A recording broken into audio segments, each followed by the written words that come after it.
Senhoras e senhores, vocês pediram e cá está um dos professores da Escola Nacional da Fiocruz, falei certo? Falou certo, é isso mesmo. Pesquisador da Fiocruz. Fiocruz. Pública da Fiocruz. Escola Nacional de Saúde Pública da Fiocruz. Ex-secretário, enfim, sabe tudo e qualquer coisa, né? Sobre o assunto sanitarista, enfim, sabe tudo sobre o que a gente está discutindo nesse momento. Vocês me deram essa sugestão, muitos de vocês pediram, Rica, faz um cara tá com alguém da saúde para a gente entender melhor e tal, não sei o quê. E eu chamei o Daniel Soranza aqui, que é um cara que tá dentro pra cacete, né? Tá lá na Fiocruz vivendo no meio desse caos aí, como todos nós. E hoje, evidentemente, não vão ter aqueles quadrinhos, cara tapa um ou outro, assuntos diversos. Nós vamos tratar de um assunto aqui extremamente chato, né? Que é a Covid. E, portanto, nós vamos ser um pouco mais diretos no assunto. Daniel, eu quero te fazer algumas perguntas bem assim, claras e diretas, porque realmente é o que eu tenho sentido das pessoas, esse pedido, tipo, olha, não está claro na cobertura da mídia, na discussão política entre governador, não está claro para as pessoas o que é o quê. Então eu falei, pô, eu vou chamar o cara, vou fazer umas perguntas aqui, vamos ver se a gente consegue esclarecer um pouco mais. Daniel, vamos começar da seguinte maneira. O presidente diz que a mídia... Eu só vou te interromper, porque eu fico muito mais aliviado da gente não ter o tapa na cara e as outras pegadinhas aqui, que eu já estava tenso para essa entrevista, então agora já estou mais tranquilo. Não tem tanta... Eu tô com essa fama, é? Tô com essa fama de mal, é? Claro, né? Só quem não assiste que não vê. Puta merda, isso vai ficar difícil para eu começar a falar. Daqui a pouco minhas entrevistas vão começar a ser recusadas, cara. Só aliviar isso aí. Ô Daniel, o presidente disse que a mídia está sendo sensacionalista. Governadores investigados, um alto número de mortos, mas que proporcionalmente à população, você tem duas leituras. Uma, nossa, o Brasil tem 50 mil mortes. Inverte a população, nosso Brasil até que está bem abaixo dos outros. O que desse bolo todo a gente realmente deve acreditar, Daniel? Isso é um problema, né? Porque medidas de saúde pública, normalmente no Brasil e nos outros países, não eram tão politizadas. Apesar de sempre acontecer, mas na história, assim, sempre se protegeu um pouco. Sempre se deixou ao cargo do Ministério da Saúde tomar as decisões, sejam elas positivas ou não. E o Ministério da Saúde teve um papel sempre de protagonismo em toda a epidemia. Acho que a gente nunca viu o Ministério da Saúde sem essa função de protagonista durante a epidemia. Aqui do Rio de Janeiro, a gente é craque em epidemia, porque a gente passou por Zika, passou por H1N1. Na história da cidade, né, a gente teve muitas epidemias, então o SUS veio aprendendo muito. Mas sempre o Ministério da Saúde teve um papel de coordenador. Então, se você lembrar na epidemia de gripe suína, o Ministério da Saúde definiu que o Tamiflu, por exemplo, era o medicamento de escolha para ser comprado. Fez uma compra nacional, utilizou o poder de compra do Estado, e um dos papéis do Ministério da Saúde é esse. Eu vou comprar, precisa disso, isso é um insumo estratégico e a responsabilidade é minha. Ele compra e distribui para os estados o Tamiflu, não falta, e distribui de acordo com a necessidade de cada um. Nessa pandemia, o Ministério da Saúde começou a fazer isso, mas parou no meio. Então, respiradores, por exemplo, ou teste diagnóstico, cada município ou cada estado começou a correr atrás e fazer o seu. O que aconteceu? Alguns compraram muitos, outros compraram poucos. Os estados e municípios começam a competir financeiramente para comprar um determinado insumo. Os preços sobem.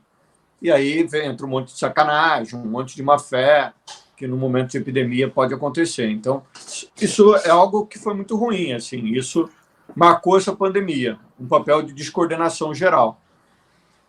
É claro que aí alguns governadores e também prefeitos quiseram ocupar seu espaço ali na mídia e começaram a tomar decisões sem sincronia aí com o Ministério da Saúde e politizou algumas coisas. Então, politizou a utilização do medicamento, politizou a questão de quarentena, não quarentena, e aí fica muito difícil para a população e até para a própria mídia saber de fato o que está acontecendo.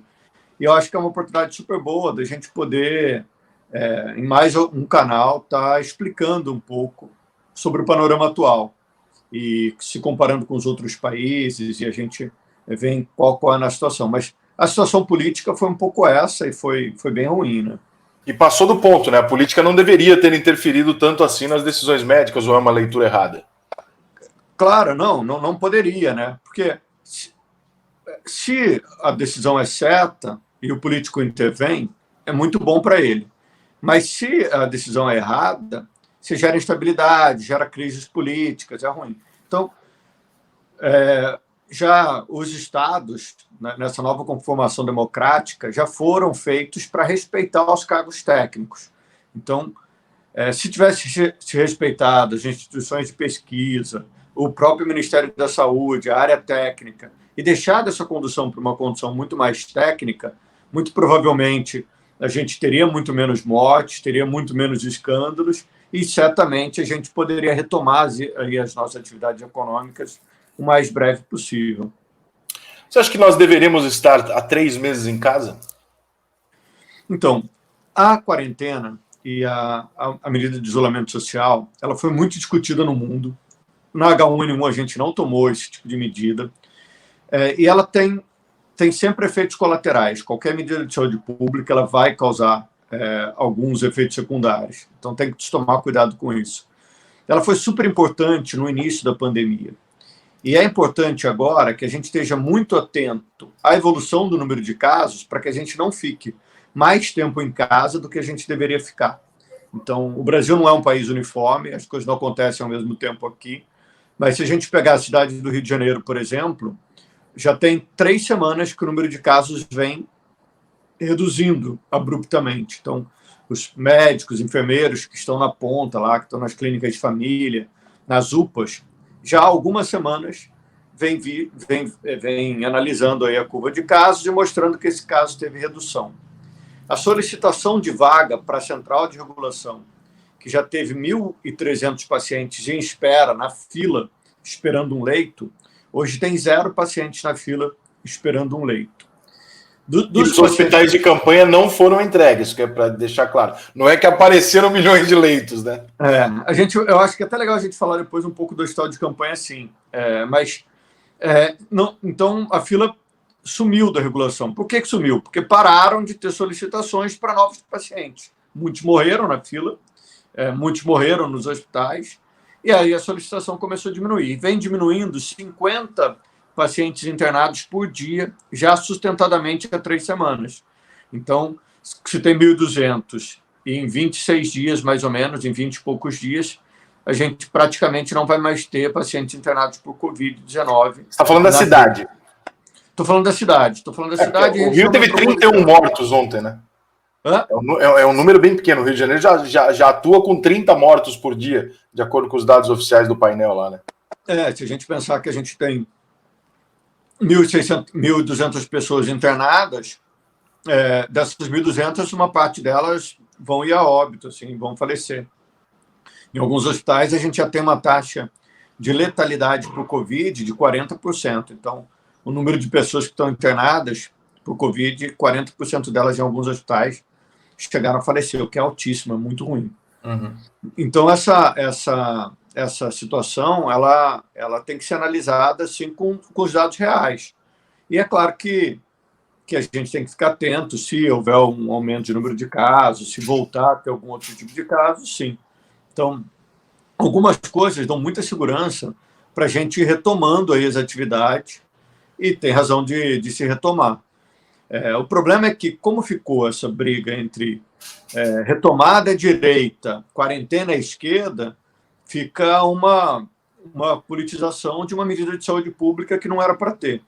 Além disso, tem a incompetência da própria prefeitura, a incompetência do governo do estado e também do governo federal de dar os números em tempo real, de atualizar a base de dados em tempo real. E aí o que acontece? O consórcio de meios de comunicação fizeram um compilado de números e eles vão soltando os números não de acordo com a data do óbito ou com a data do início dos sintomas do caso, mas com a data de quando aquele caso é notificado para o sistema de informação. E aí gera todo o problema, né? Nós estamos com um delay, então. Na verdade, está morrendo muito menos gente do que está sendo noticiado.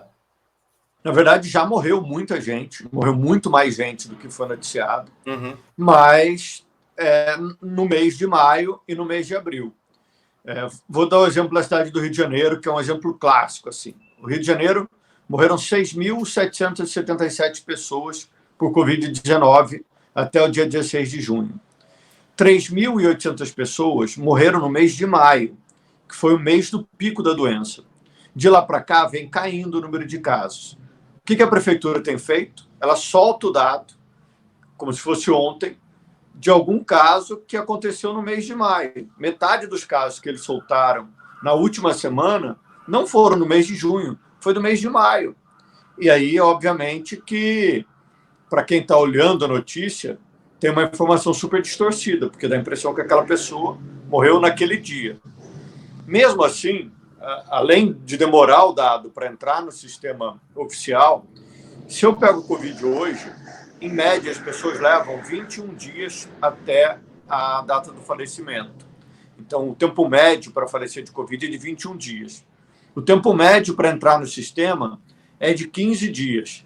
Então, toda vez que eu coloco essa foto do que está acontecendo nos óbitos, eu estou falando de 36 dias atrás, 21 do início dos sintomas e 15 da entrada do caso no sistema. Então, os 1.200 mortos que estão sendo noticiados por dia hoje no Brasil são, na verdade, quantos hoje? Você tem esse dado?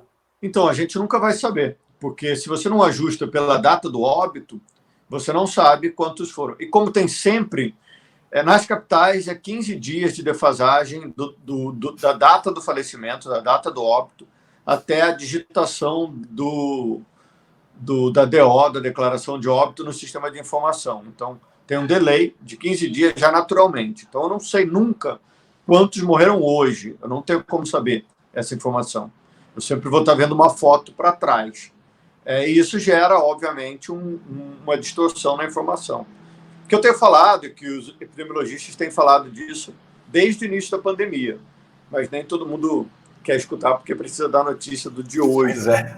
Precisamos alertar as pessoas que não necessariamente o número de 1.200 representa uma não queda. Nós temos 15 dias, pelo menos, para frente para avaliar, né? Aqui no Rio de Janeiro, especificamente, as dados da cidade já temos 31 mortos por dia, e evidente que eu sei que eu vou ler esse comentário. Vidas são vidas, eu sei, de 2 a 100 mil, todas são vidas, ok, mas vamos ser prático e não romântico.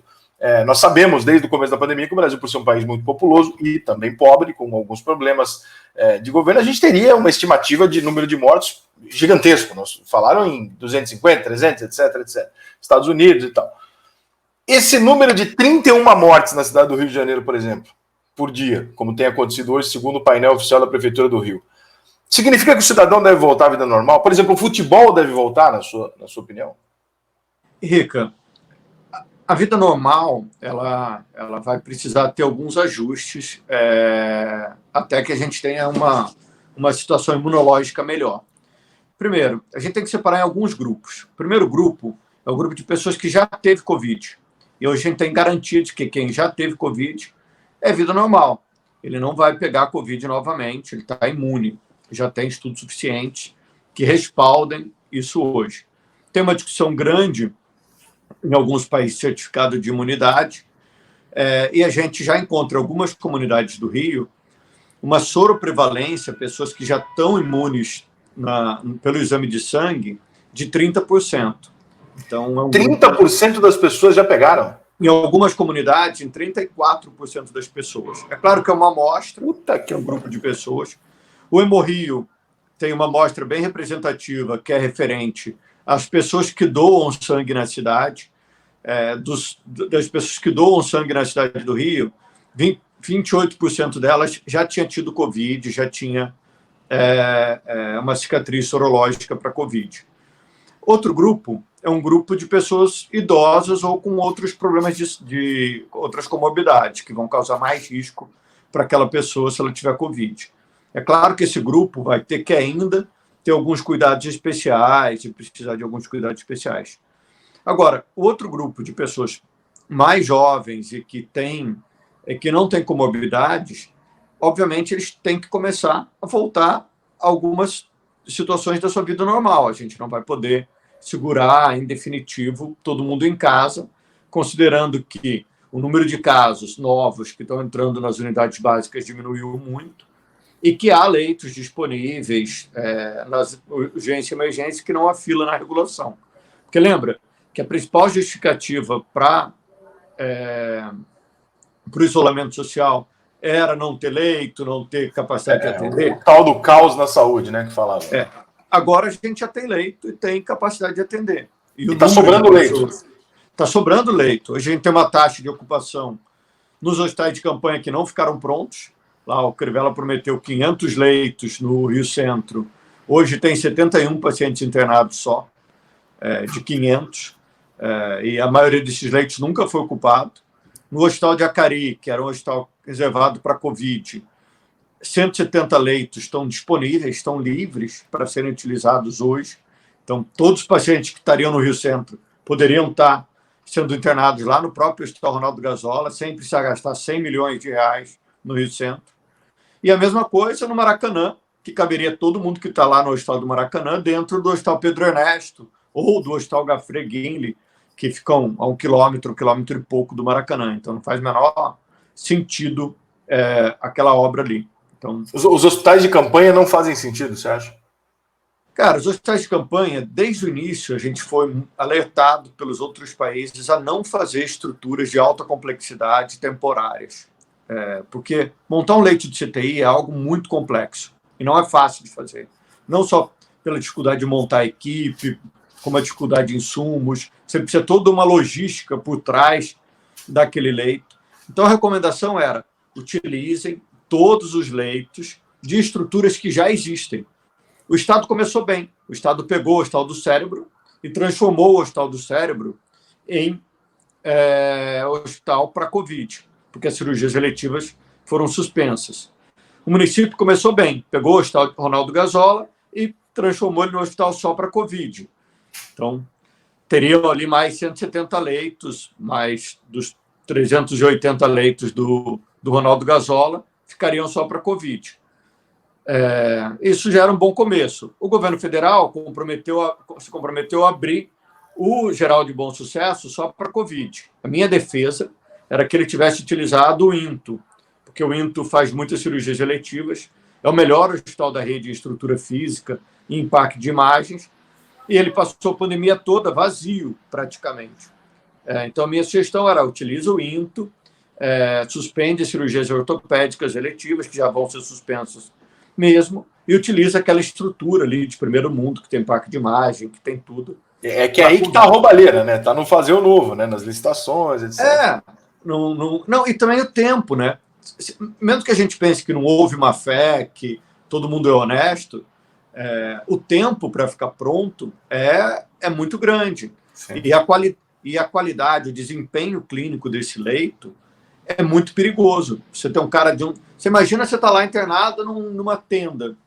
Imagina você tomar um banho, seu paciente vai tomar um banho numa tenda. As condições de banheiro, tudo improvisada. Ou você fica lá, você imagina. Não sei se você já foi no Rio Centro, mas você imagina no Rio Centro, se olhar aquela imensidão, aquilo, você lá deitado naquela... uma angústia, uma sensação péssima, né? Tendo enfermarias novinhas no Hospital de Acari. Todos os hospitais da rede, Rica, tinham condição de abrir leitos. A rede federal tinha mais ou menos 900 leitos fechados por falta de recursos humanos. E a rede municipal também, mais ou menos 900 leitos fechados por falta de recursos humanos. Só que eu não sei quem e como convenceram os políticos aqui no Brasil de que fazer um hospital de campanha era bom para dar voto, era bom para tirar foto. E aí, Crivella pegou e montou um leito, montou lá um hospital cenográfico, caríssimo, lá no Rio Centro, que praticamente não atendeu ninguém. Se você for olhar o custo do paciente atendido lá naquele hospital de campanha, daria para atender aqueles pacientes no Sírio, no Einstein, ou no melhor hospital aqui da cidade do Rio. Então, você está me dizendo que o Copo Star, entendeu? No final das contas, aquela frase inicial do Bolsonaro dizendo assim: vocês no final vão saber que não precisava ter sido feito nada disso, que vocês estão sendo enganados. Em relação aos governadores e hospitais de campanha, o Bolsonaro estava certo?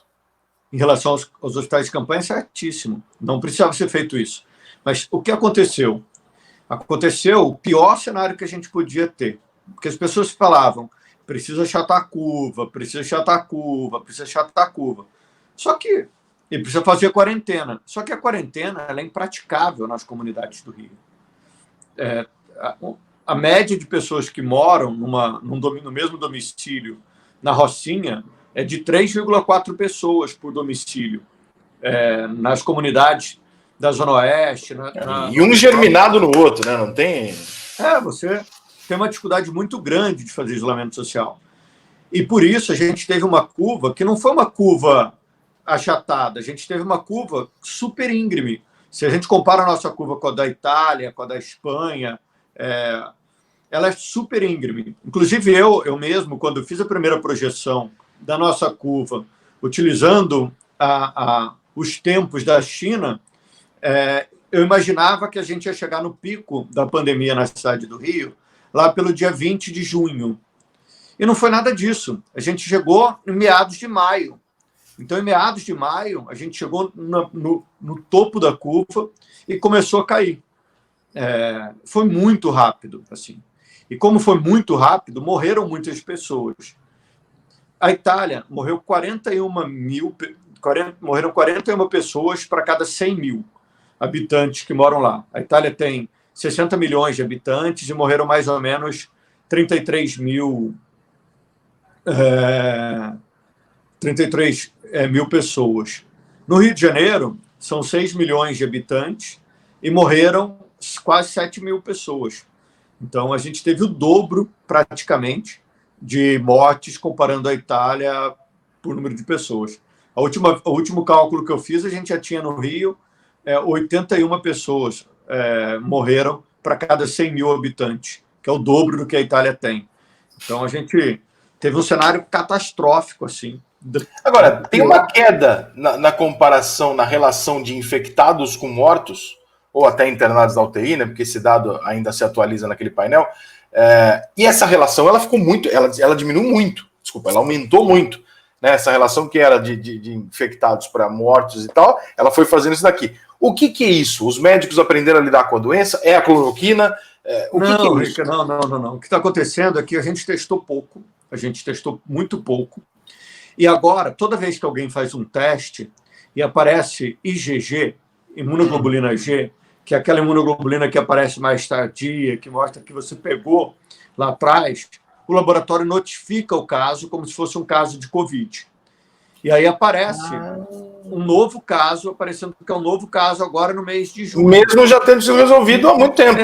Mesmo ele tendo sido um caso de abril ou um caso de maio, porque ele não sabe quando que aquela pessoa teve, entendeu?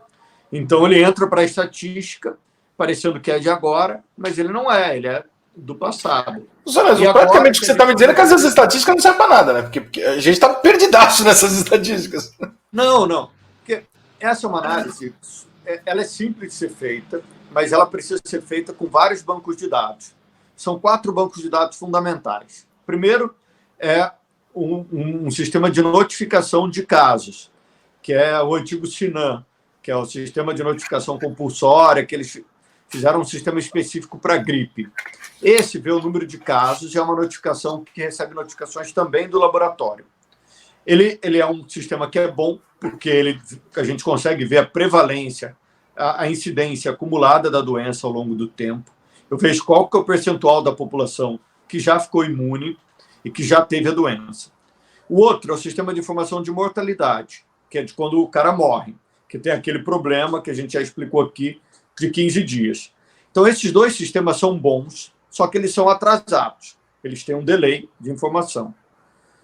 Nos outros 2, tem outros 2 sistemas que são em tempo real, que é o número de atendimentos que acontecem nas unidades básicas e nas UPAs, número de atendimentos de Covid, e a fila de espera da regulação, que são informados todo dia em tempo real e que não tem oscilação aí por questões burocráticas.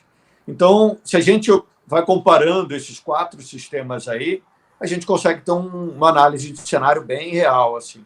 É que isso é complexo para a imprensa. Se a gente não tivesse aqui com você com tempo, ninguém quer da área quer ouvir. uma coisa dessa, assim. Mas... Isso é confuso pra cacete. Agora, uma das coisas da parte confusa que eu escutei de um profissional da saúde a semana passada, eu fiquei encantado. Eu falei até numa live minha aqui. Falei, gente, me contaram um negócio aqui que eu não sei se é verdade, o Sonas vai me confirmar. Eu adorei a história, porque é o seguinte, estavam me contando do enfraquecimento do vírus. Aí eu falei, gente, como é que o vírus... Peraí, gente, me explica aqui que eu não tô... Como 99% das pessoas estão assistindo, como assim o vírus fica... O vírus é vírus. Eu falei, não. O vírus chegou... Eu vou contar o que eu ouvi e você me diz o tamanho do absurdo que eu ouvi ou o tamanho do acerto que eu ouvi, tá? Que eu contei numa live. E o vírus, como ele chegou da camada mais rica para mais pobre, que normalmente nem é tão comum, né? Ele chegou do pessoal vindo da Europa e tal, não sei o quê. Ele chega com um vírus transmitindo para 2,6%, 2,6 pessoas, né? Cada pessoa transmitia para 2,6 e o vírus tinha uma força. Na medida que ele vai atingindo essas pessoas, e essas pessoas, em tese, talvez por serem mais ricas, têm acesso à saúde, etc., esse vírus vai perdendo um pouco a força, e quando ele chega nas comunidades mais pobres, ele chega mais fraco, e hoje ele está contaminando 1,05, além de estar chegando às pessoas mais enfraquecido, com menos força para matar a pessoa. É isso? Faz sentido? Henrique, não, assim, não. Não é isso? O que acontece é que existe... Vamos pegar uma população fechada, tá?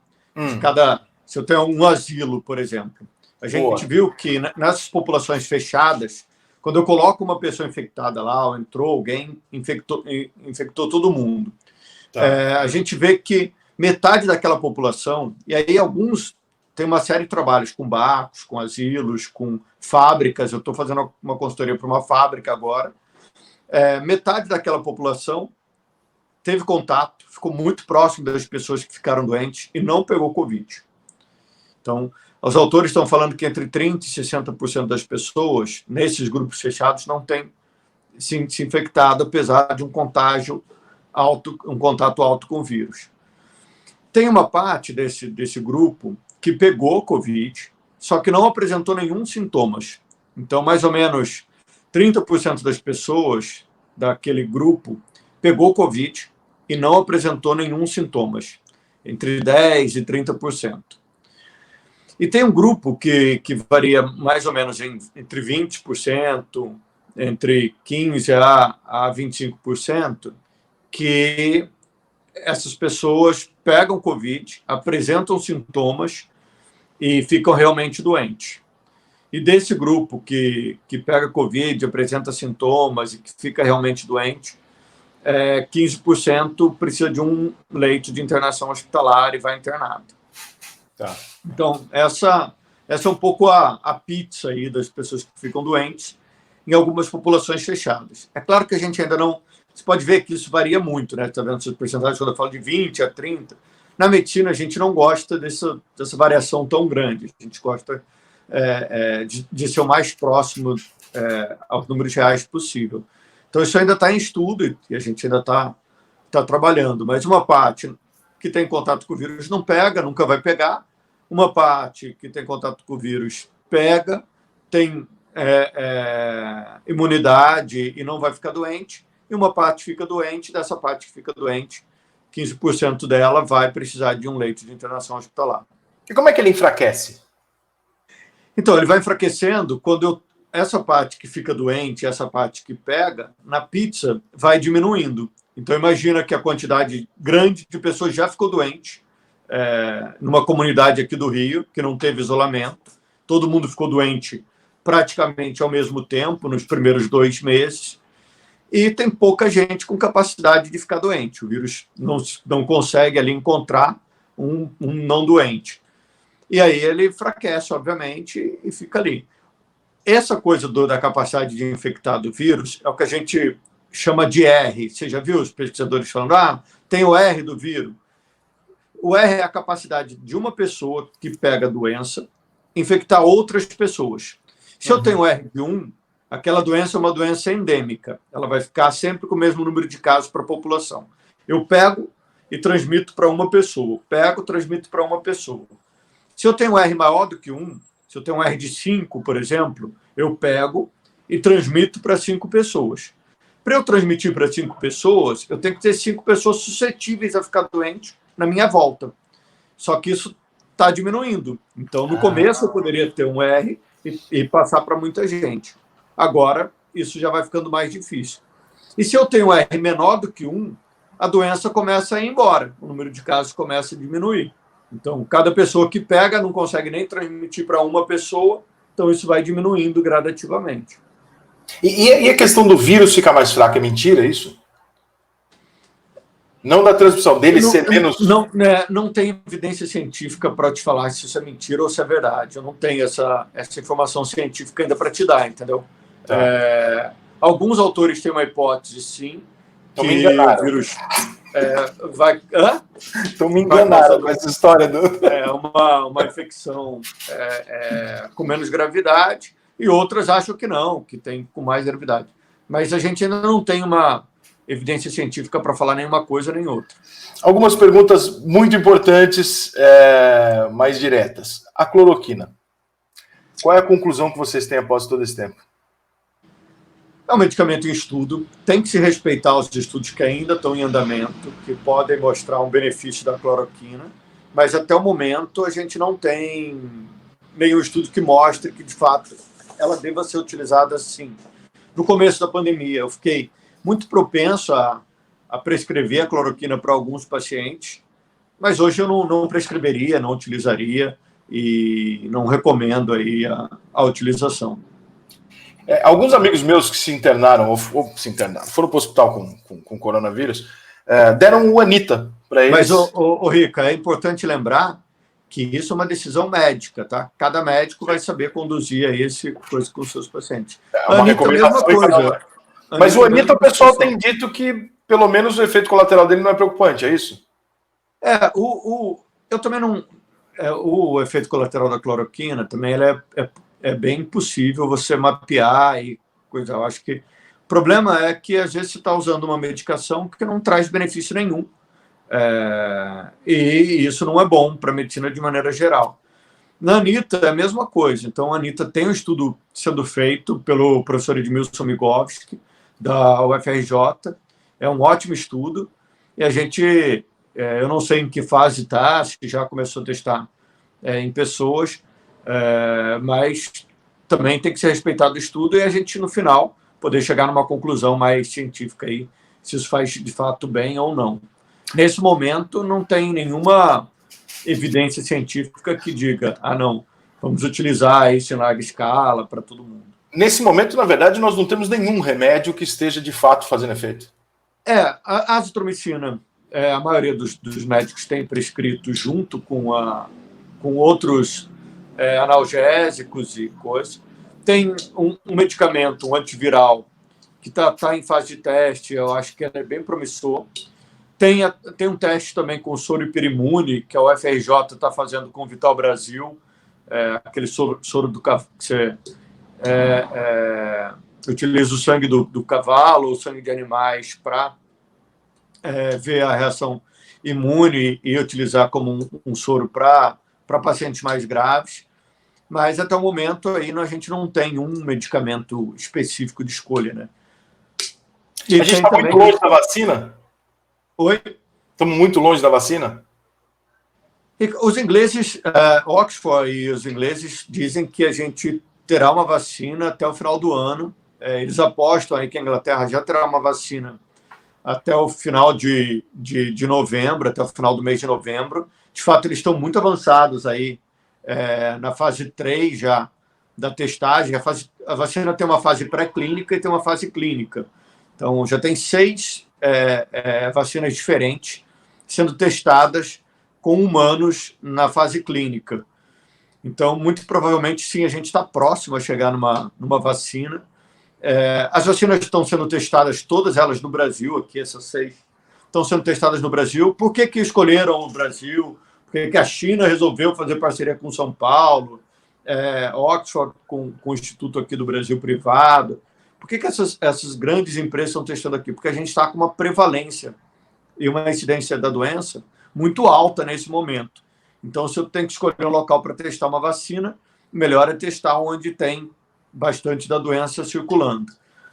Isso tem uma vantagem para os nossos institutos de pesquisa, que a gente tem uma capacidade produtiva muito, muito grande aqui. a Fiocruz e o Vital Brasil, eles conseguem produzir 20 milhões de doses de vacina, se eles tiverem autorização, rapidamente, menos de um ano, para toda a população brasileira.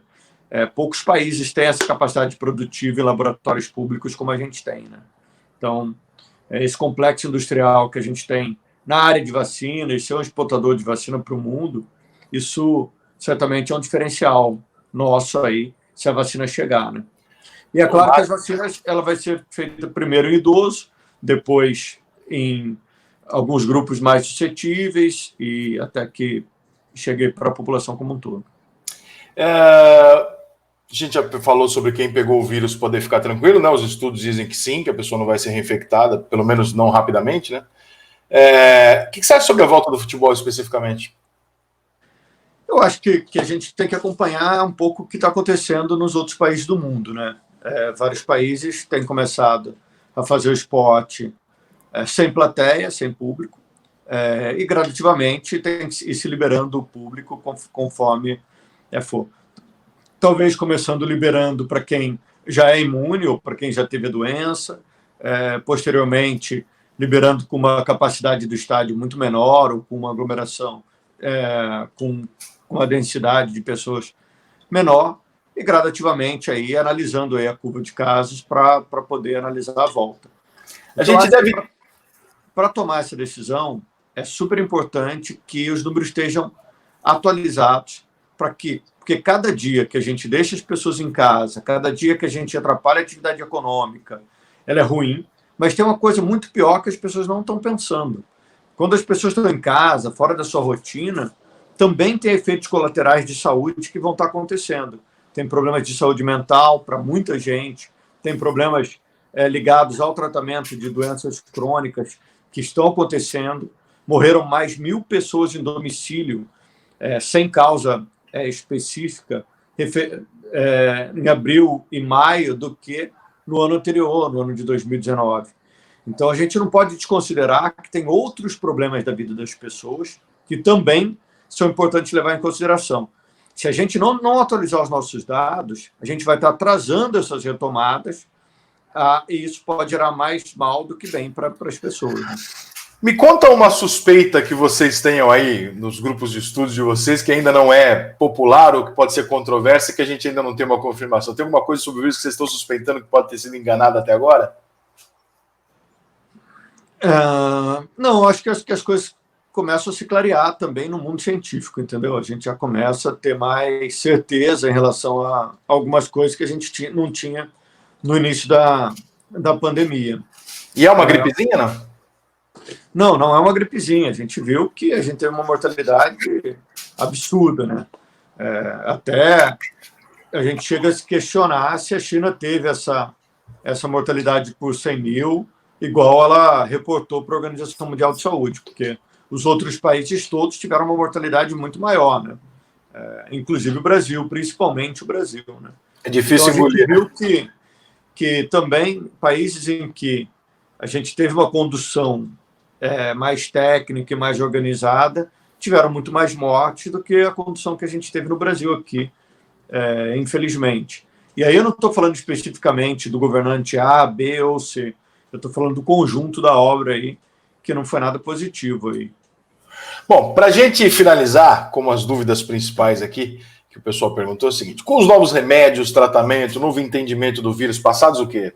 6 meses já que esse vírus existe mundialmente, né? 7 meses, né? Começou em 12 de dezembro na China, né? Já temos um tempo aí onde está todo mundo tentando entender o vírus. Imagino, esse mundo de vocês deve estar uma loucura. Se para nós aqui fora tá, imagino para vocês. Nesse momento, qual seria a nova recomendação? Espera faltar ar? Vai para o hospital antes? Toma um remédio anterior? Que horas vai para o hospital agora que vocês já têm isso tudo mais mapeado? Agora que os hospitais estão mais vazios e que as unidades estão mais vazias, a recomendação mesmo é que, se você tiver sintomas, procure se testar, fazer o teste. Então, o ideal é que colha logo um teste de SWAB, um PCR, que é o teste indicado para quem tem sintomas, para ver se você tem Covid mesmo ou não, ou se é outra doença que pode causar risco. E qualquer sintoma de gravidade, febre e falta de ar, ou febre persistente, falta de ar, procurar aí uma unidade de saúde para avaliar se precisa de uma internação ou não. E, Daniel, se hoje eu te entregasse o Ministério da Saúde, o que você faria? Hoje, primeiro é atualizar as estatísticas o mais breve possível, fazer um ajuste, deixar um ajuste claro em relação à data do óbito, em relação do início dos sintomas, que foi o que o Wanderson começou a fazer. O Wanderson é o secretário de Vigilância lá atrás, que foi o que ele começou a fazer. Levar tudo que tem de estrutura de hospital de campanha para dentro das unidades existentes, dentro dos hospitais federais e as unidades existentes, reforçar a estrutura de recursos humanos imediatamente aí dos hospitais federais para abrigar um possível aumento de número de casos, que é muito pouco provável, mas pode acontecer. E, inicialmente, seria isso mesmo, seriam essas atitudes. E também centralizaria a compra de testes diagnósticos no Ministério da Saúde para negociar um preço muito melhor do que esse preço aí que os estados e municípios estão pagando. Porque senão eles vão superfaturar teste também, né? Aí é foda. Já deve estar acontecendo, né? É uma loucura. Um cara que tem, seja qual for o político, um cara que tem o escrúpulo de roubar um dinheiro, de superfaturar um dinheiro de um respirador enquanto tem alguém sufocado, morrendo de uma doença, é um sujeito que você pode esperar qualquer coisa num sujeito desse. Né? Não, e além disso, Rica, tem o próprio cara que está vendendo, que oferece, o município X ofereceu R$10 a mais do que o município Y, abandona a venda de um para vender para o outro, entendeu? Então é uma situação bem, bem complexa, e que se você não tem uma coordenação central, isso fica muito mais difícil, né? Além do que, corre o risco de municípios mais ricos comprarem tudo e deixar ter dificuldade para os demais. Vou te dar um exemplo. É provável, né? Que loucura. Daniel, cara, obrigado. Acho que a gente esclareceu aqui as principais dúvidas. Esse negócio do hospital de campanha é interessantíssimo o que você falou. Especialmente para a gente que está aqui no Rio de Janeiro, né? Vendo Crivella e o Witzel aí dando cabeça com cabeça e a gente, né? O Crivella consegue mudar o jogo e voltar atrás no mesmo dia. Ele consegue autorizar o futebol e voltar atrás no mesmo dia. E gera um clima de insegurança, né, Rica, para todo mundo. Você vê, se você vai em alguns locais do país, as decisões dos governantes são baseadas em números atuais, atualizadas. O Crivella fez milhões de fases com números totalmente desatualizados, gera insegurança para a academia, porque dá números errados para as universidades, para a própria Fiocruz, desatualizados, e gera uma insegurança para a liberação. E, de outro lado, a gente vê os profissionais da atenção básica, das UPAs, que não estão recebendo o paciente e percebendo aí essa redução do número de casos. Então, fica uma fala muito, muito desconexa da realidade. A gente não sabe se ele quer manter essa estrutura para manter e justificar o custo com o hospital de campanha. A gente não entende aí se, de fato, é uma burrice mesmo, se ele não sabe dos números da própria Secretaria de Saúde. Então, esse clima de insegurança é o pior que pode ter, né? Esse vai, não vai, e depois pode ser que a gente perceba que a gente já poderia ter voltado às coisas há 3 semanas atrás e a gente ainda está patinando aí, obrigando muitas pessoas a ficarem em casa, e para algumas pessoas isso não vai ser tão simples assim e pode ser muito, muito caro. Não estou falando de termos econômicos e nem só da questão do lazer, mas eu estou falando dos problemas de saúde mental e dos cuidados para outras doenças. Alguém falou. Enquanto não atualizar esses números, as cirurgias eletivas estão suspensas, os exames eletivos estão suspensos. Tem gente com câncer que não está podendo tratar. Então, é difícil, né? Tem isso também, né? Tem esse lado que a gente também não está. Uma pessoa uma vez falou para mim isso, um psicólogo falou assim, Rica, eu não vou falar isso publicamente porque vai dar merda para mim, mas é importante o futebol voltar. Eu falei assim, isso lá no meio do mês de maio. Eu falei, que isso, tá maluco, cara? Nós estamos no meio do negócio aqui. O cara fala assim, cara, as pessoas foram tiradas das pessoas 100% das válvulas de escape da vida delas. O futebol é minimamente uma que daria em massa uma melhoria, porque a pessoa está em casa, ela não tem cinema, não tem nada. As pessoas vão enlouquecer. Eu falei, puta, tem a saúde mental também que a gente não está se lembrando, as pessoas enlouquecem com uma situação dessa, né, cara? Mas, Rica, eu acho que está na hora de já começar a ter alguma liberação mais organizada, e é claro que eu não estou falando liberato geral, mas não faz sentido você ficar segurando aí alguns setores da sociedade se você não tem mais caso nas unidades de emergência, se você não tem mais casos acontecendo, entendeu? Então, isso tem que ser compatibilizado com o dia a dia. E Sim. também eu não estou falando isso para o Brasil como um todo, tá? Isso depende da comunidade, depende da cidade. Estou falando aí especificamente da cidade do Rio de Janeiro. Então, esse vai e vem aqui, que aconteceu aqui, é o pior cenário. Espero que o prefeito acorde, olhe os números, se organize para poder adiantar essa fase de liberação aí. E a merda é que, pelo que você falou aqui na entrevista, nós vamos supor que agora a gente tem uma subida de novo, que é o medo que as pessoas têm, né? Liberou, sobe de novo. Ou seja, nós também vamos saber dessa subida de novo daqui 15 dias. Então, talvez quando a gente souber e tomar uma atitude de um lockdown, já voltou tudo ao normal. Olha que loucura.